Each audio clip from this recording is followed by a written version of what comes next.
안가에 안내를 받아서 들어갔는데 저희들은 저하고 김봉식 그 당시 서울 경찰청장 두 사람을 불러서 그래서 경찰 지휘부 뭐 격려 만찬을 하나 보다 이런 생각을 하고 들어갔는데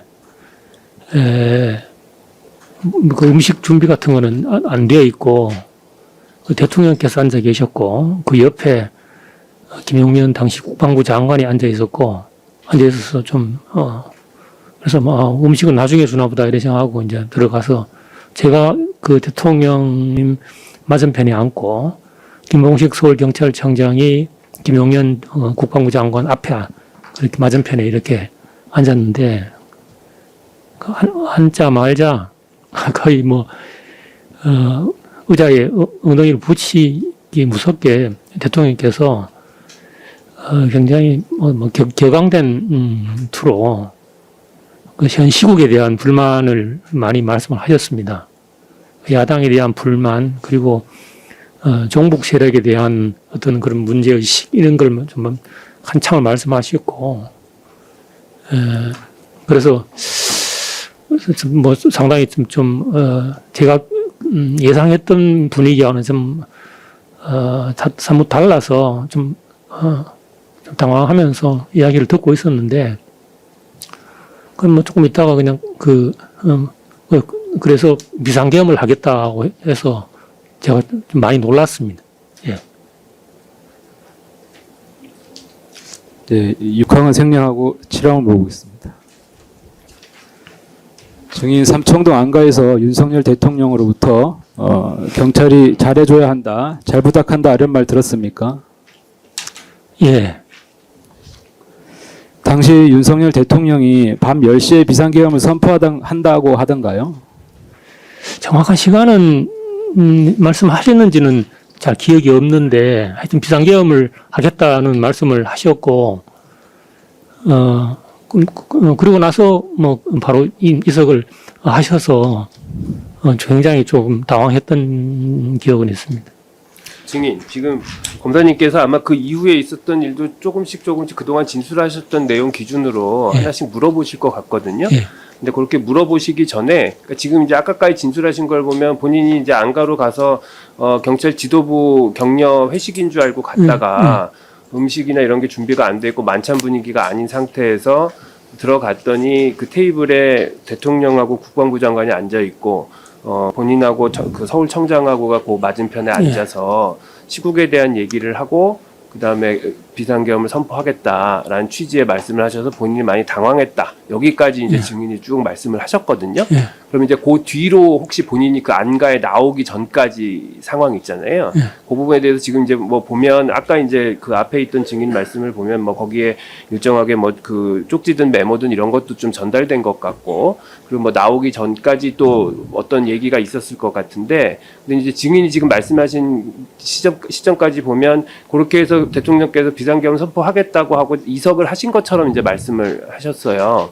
그러니까 그 즈음부터 해서 그 뒤로 본인 안가 나올 때까지 있었던 일도 그냥 기억나시는 대로 쭉 한번 진술을 해보시면 그거 듣고 그 다음에 검사님이 하나씩 물어보시는 부분 저희가 좀 확인해 볼까요? 이제 비상계엄을 해야 되겠다는 말씀을 하시고 조금 있다가 김용현 그 당시 국방부 장관이 A4 용지를 하나씩 나눠줬는데 거기에 그러면 그 A4 용지 나눠준 시점에는 대통령은 이미 이석하신 상태예요? 아닙니다. 그 옆에 앉아 계셨고 이제 그 상태에서 이제 받았는데 그게 사실은 그 A4 용지에 그러니까 저도 뭐 공직 생활을 30년 이상 했습니다만 공직 생활을 하면 크게 그 일반적으로 쓰는 공문서의 어떤 서식이 있고 그리고 일반적으로 그 보고하는 보고서 서식이 있는데 그거는 그 둘 중에 어느 거에서도 포함되지 않는 그러니까 어떤 뭐 공적인 문서라고 보기에는 이런 말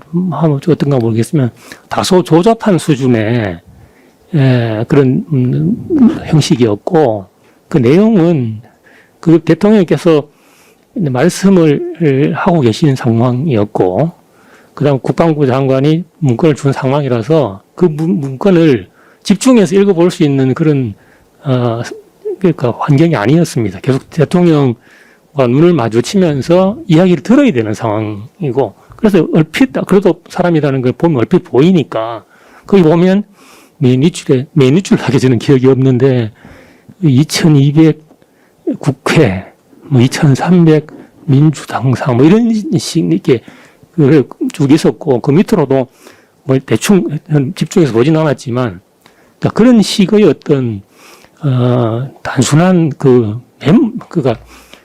정리된 메모 형식이었던 걸로 기억이 되는데, 그게 있었고, 그래서 계속 대통령과 눈을 마주치면서 이제 이야기를 들었고, 그러고 나서 김영현 장관이 뭐라고 설명했는지는 기억이 없는데, 거의 A4 용지가 배부된 이후에 얼마 안 있다가 바로 대통령께서 다음은 어디지? 이렇게 이제 하면서 이석을 하셨습니다. 대통령께서 이석을 하시니까 저희들은 당연히 배웅을 해야 되는 상황인 거고, 그래서 안가, 대문 바깥, 그러니까 현관 지나서 마당 지나서 대문 바깥에서 대통령 일행을 배웅을 하고, 저하고 김봉식 청장 2명만 이제 남은 그런 상황이었습니다. 아, 그러면 그때 김용현 장관도 같이 나갔어요? 같은 차를 타고 갔습니다. 예. 그래서 이제 2명만 남은 상황이었고, 저희들은 이제 안가로 올 때 삼청동 금융연수원 주차장에서 만나서 그 당시 박종준 경호처장 차를 같이 타고 그 안가까지 이동을 했었습니다. 그래서 박종준 경호차장이 이동하면서 떠나가면서 대통령하고 같이 이제 떠나갔는데, 떠나가면서 우리 경호처 차를 보내줄 테니까 기다리고 있으면 그 차가 올 거다. 그 차를 타고 금융연수원 주차장까지 모셔드릴 거다. 이렇게 해서 저희들은 뭐 시간이 뭐 그렇게 길진 않았던 걸로 기억이 되는데, 그 둘이 남아서 그래서 이제 미륵쿵저륵 이야기를 좀 하고 있는데, 차가 와서 그 차를 타고 금융연수원 주차장으로 가서 또 갔고, 그래서 저는 차를 타고 이제 들어가려고 하는데, 김봉식 서울경찰청장이 사실은 개인적으로 이제 대학 1년 선배입니다. 그래서 선배님 차 있습니까? 이런 물으니까, 저는 없는 줄 알고 차를 미리 보냈습니다. 그래서 사실 거기에서 서울청장 관사까지는 거의 걸어서 갈 수 있는 거리입니다. 그래서 선배님 제가 모시다 드릴까요? 그러니까, 예, 좀 태워주십시오. 그래서, 예, 그래가지고 이제 제가 어디로 가시겠습니까? 이런 물으니까, 저는 일단 서울, 사무실 한번 들렀다가 퇴근하겠습니다. 그래서, 예, 하고 제가 사무실 모시다 드리고, 제가 이제 공간으로 이제 들어갔던 겁니다. 알겠습니다.